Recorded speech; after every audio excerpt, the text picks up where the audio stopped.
Breaking. പ്രതിപക്ഷ ഉപനേതാവ് സ്ഥാനം വേണമെന്ന ആവശ്യത്തിൽ നിലപാട് കടുപ്പിക്കാൻ CPI. പ്രതിപക്ഷ ഉപനേതൃസ്ഥാനം ലഭിച്ചില്ലെങ്കിൽ സംയുക്ത നിയമസഭാ കക്ഷിയിലെ മറ്റ് ചുമതലകളൊന്നും ഏറ്റെടുക്കില്ലെന്ന് CPIM നേതൃത്വത്തെ CPI അറിയിച്ചു.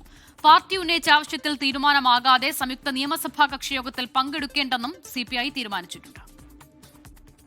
പ്രതിപക്ഷ ഉപനേതാവ് പദവി വേണമെന്ന ആവശ്യത്തിൽ വിട്ടുവീഴ്ച വേണ്ടെന്നാണ് CPI സംസ്ഥാന നേതൃത്വത്തിന്റെ ഉറച്ച തീരുമാനം. CPIMുമായി നടന്ന ഉഭയകക്ഷി ചർച്ചയിൽ ഉപനേതൃസ്ഥാനം ലഭിക്കണമെന്ന് കർശനമായി ആവശ്യപ്പെട്ടിട്ടും അനുകൂല തീരുമാനമുണ്ടാകാത്തതിൽ CPIക്ക് കടുത്ത അമർഷമുണ്ട്. ഈ സാഹചര്യത്തിലാണ് നിലപാട് കടുപ്പിക്കാൻ തീരുമാനിച്ചത്. പ്രതിപക്ഷ ഉപനേതൃസ്ഥാനം നൽകുന്നില്ലെങ്കിൽ സംയുക്ത നിയമസഭാ കക്ഷിയിലെ മറ്റു ഭാരവാഹിത്വങ്ങളൊന്നും ഏറ്റെടുക്കേണ്ടെന്നാണ് തീരുമാനം. ഇക്കാര്യം CPM നേതൃത്വത്തെ CPI അറിയിച്ചു കഴിഞ്ഞു. പ്രതിപക്ഷ ഉപനേതൃസ്ഥാനത്തിൽ തീരുമാനമാകുന്നവരെ സംയുക്ത നിയമസഭാ കക്ഷി യോഗത്തിലും CPI-MLA-മാർ പങ്കെടുക്കില്ല. നിയമസഭയിൽ നന്ദിപ്രമേയ ചർച്ച തുടങ്ങാനിരിക്കെ CPI നിലപാട് LDF-നെ പ്രതിസന്ധിയിലാക്കും.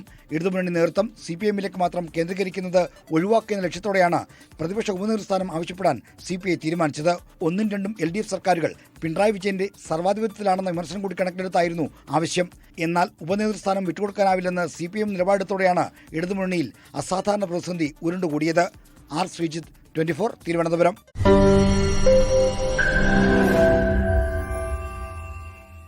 ലോകത്തെവിടെയായാലും ഏത് സമയത്തും 24 വാർത്തകളും ഓഗ്മെന്റഡ് റിയാലിറ്റി പാക്കേജുകളും എക്സ്പ്ലെയിനറുകളും വിശദമായി കാണാൻ ഞങ്ങളുടെ YouTube ചാനൽ നിങ്ങൾക്ക് സബ്സ്ക്രൈബ് ചെയ്യാം.